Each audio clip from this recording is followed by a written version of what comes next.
Here's the question for my fellow mech warriors and mech commanders. Can you use proxies in Battletech? Making my way through some mailbag Q&A, and I suspect this question is coming from the perspective of perhaps a historical wargamer or maybe even a Warhammer 40K wargamer where the models are very, very specific. I want to say for the most part, and I say the most part because certainly I don't speak for the entire Battletech community. I've had the good fortune to play a number of Battletech games and participate largely in the community here, but also from what I've seen online and in speaking and meeting other Battletech enthusiasts, there's always Tactica talk. There's always checking out models, but there's also the question of how do you play Battletech? How do you explore Battletech?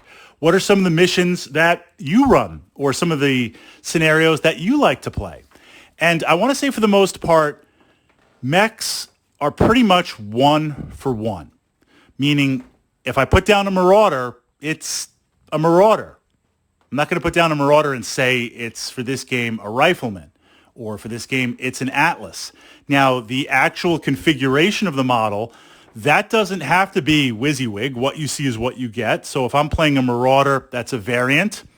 Or if I'm playing a Marauder where I've taken the PPCs and switched them with something else, or I've added, there was one Marauder where the autocannon was dropped and LRMs were put on it, the model doesn't have to be changed. Some enthusiasts will. I've seen people make their own kind of custom mechs, different Marauders, different Warhammers, exploring that. Certainly you can do that, but that's not a prerequisite for Battletech. But for the most part, what I see is the miniature should represent what it is. So if I'm looking at it on the table, I can immediately know, okay, that's a Marauder. Here's what's going on here. That's a Battlemaster. That's a Jenner, in exploring that. In terms of vehicles, now this is where things get a little bit more interesting because certainly mech designs are standard in their appearance, but the technical manuals for vehicles, there's a lot of different vehicles of the same class. Now, the classic kind of old school Iron Wind metal and classic vehicles, they tend to reflect the tech manuals. You'll see the picture one for one, SRM carrier, LRM carrier, there you go. If you have those models or you play those models, that's fine.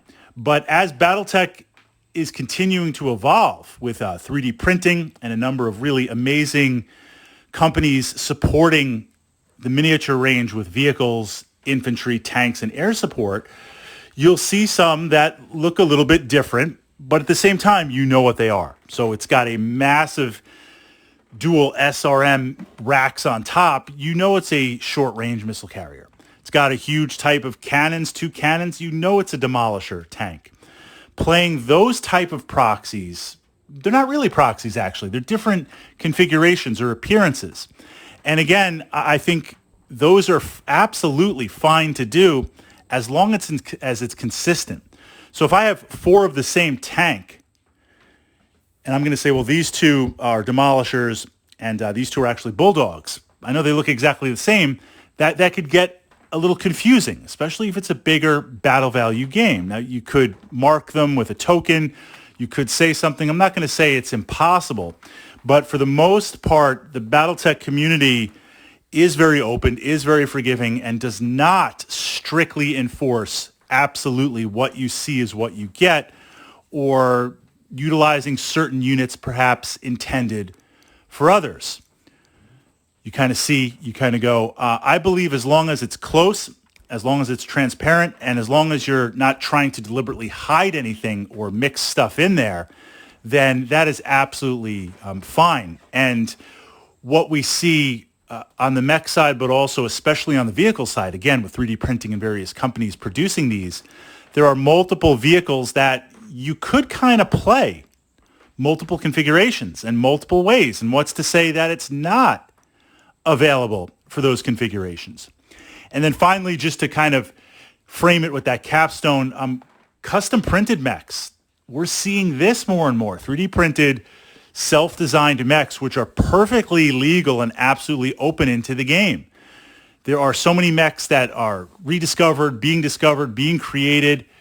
you could come up with your own type of mech. And I'm not talking about just kit bashing a bunch of, like a Franken mech from a bunch of old mechs and you're playing some pirate company or mercenary company. You could do that. But I mean, like literally designing your own mech, as long as it's consistent and for the most part, it represents what's on the table.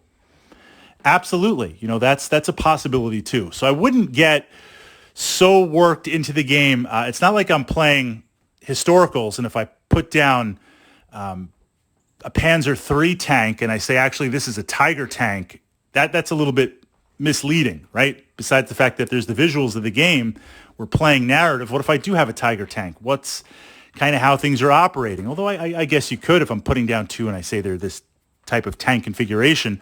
Although with that, if it's chain of command and true line of sight, a Panzer III is a lot smaller than a Tiger tank, so it wouldn't quite be fair to call it that in terms of cover and how things play out. But Battletech being Battletech, you know, absolutely what's there, utilizing your models, configuring your models, and playing from that perspective. So I'm going to turn it over to you guys because it's an excellent question as people are looking to jump into Battletech, but again, perhaps coming from a Warhammer 40K background or perhaps coming from a historical background, WYSIWYG, exact models, custom models, proxies. How do you feel that works out in Battletech?